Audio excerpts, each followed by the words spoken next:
Salut à tous, aujourd'hui deuxième vidéo. Pour rappel, les poissons ont frayé il y a une semaine et on vous fait une petite vidéo aujourd'hui pour vous montrer l'évolution des œufs.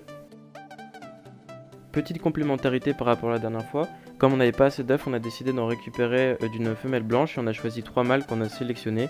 Donc si vous voulez avoir plus d'informations, n'hésitez pas à demander dans les commentaires, on fera une vidéo là-dessus. Comme vous pouvez voir, les œufs sont toujours dans la même installation, c'est-à-dire dans la bassine avec le buller. Nos œufs ont éclos au bout de 4 à 5 jours, ils éclosent pas tous le même jour. Et au bout de environ 3 jours, ils ont commencé à essayer de nager pour quelques-uns. Donc pour l'instant, il y en a simplement 2-3 qui nagent. Et c'est à partir de ce moment-là où on va pouvoir les mettre dans un aquarium à part. Ici, vous pouvez essayer de voir des tout petits alevins. Ils viennent de naître il y a quelques heures. Ce sont ceux de la deuxième série.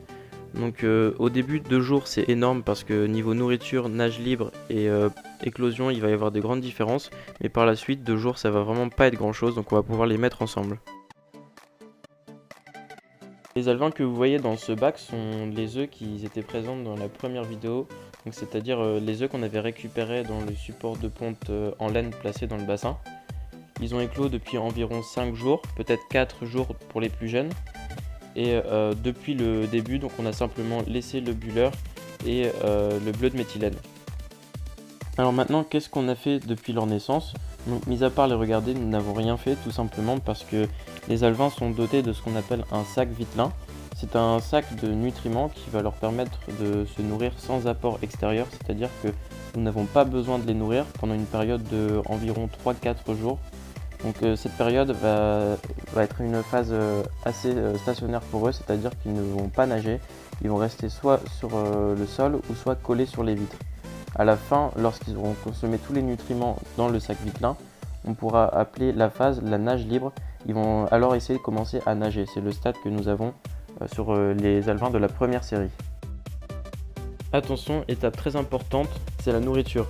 J'en parlerai plus précisément après dans la vidéo, mais j'en parle maintenant tout simplement parce que une fois que le poisson a vidé son sac vitelin, c'est-à-dire au bout de 3-4 jours, il a besoin d'une nourriture que vous lui apportez vous-même.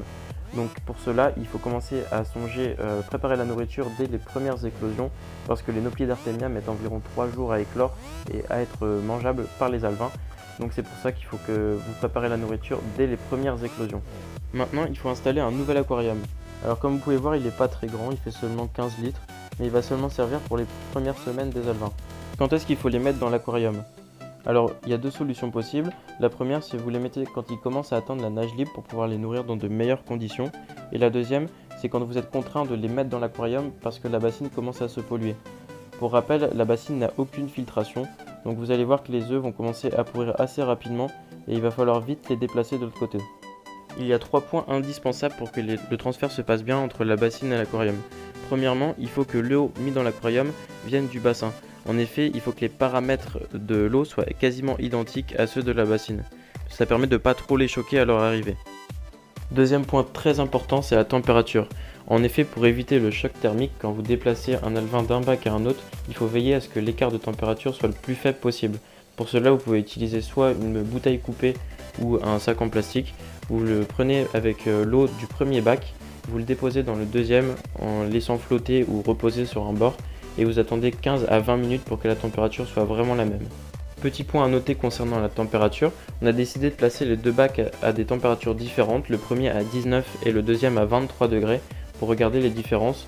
Au résultat, le bac le plus chaud à 23 degrés a éclos un jour plus vite et les alevins ont tendance à se développer légèrement plus vite.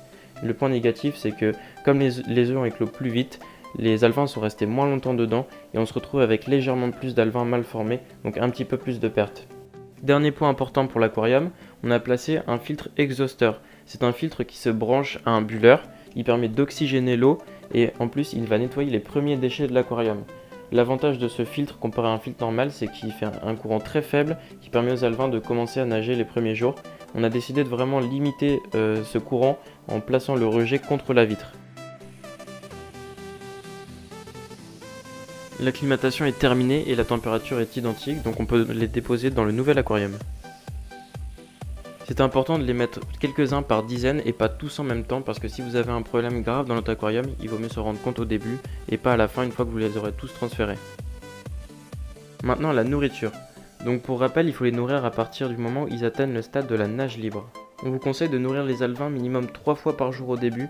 En effet, ils n'ont pas un système digestif très développé, donc ils ne peuvent pas beaucoup faire de réserve. Ça va surtout être sur le nombre de fois que vous allez donner, mais pas sur la quantité. Il ne faut pas donner trop pour polluer le reste du bac. Vous pouvez soit les nourrir avec du jaune d'œuf que vous déposez dans l'aquarium en petite quantité, ou bien avec de la nourriture vivante. Forcément, ils vont préférer tout ce qui est vivant parce qu'il y aura un attrait en plus. Pour la nourriture vivante, le plus commun c'est les naupliers d'Artemia. Comme on a expliqué en début de vidéo, il faut le préparer en avance. Et si vous voulez plus de précision à ce sujet, je vous invite à aller regarder la vidéo sur notre chaîne. On explique comment en avoir en utilisant des bouteilles. Alors petite touche d'originalité, vous pouvez faire comme nous et placer une souche de daphnie. Les daphnies c'est des micro-organismes d'eau douce, donc ils vont pouvoir vivre avec les alevins. Ils vont pas les attaquer, c'est inoffensif. Et le point positif c'est que vos alevins vont pouvoir se servir constamment dans les petits. C'est-à-dire que vous n'avez pas besoin de les nourrir, ils peuvent vraiment se nourrir quand est-ce qu'ils veulent et ils vont vraiment survivre avec. Si vous voulez en trouver, vous pouvez soit en avoir dans les étangs, vous en prenez sur les bords, ou soit en plaçant un bac dans votre jardin. Faites attention à ce que les larves de moustiques ne s'accumulent pas dedans, donc vous pouvez soit placer des poissons comme des tanichtis ou des lentilles d'eau.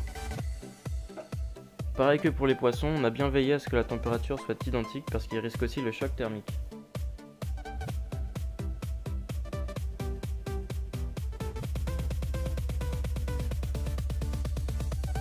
À ce stade-là, les poissons ne nagent pas tous encore. On a pour l'instant transféré seulement 41 dans l'aquarium et on a à peu près encore le double à mettre.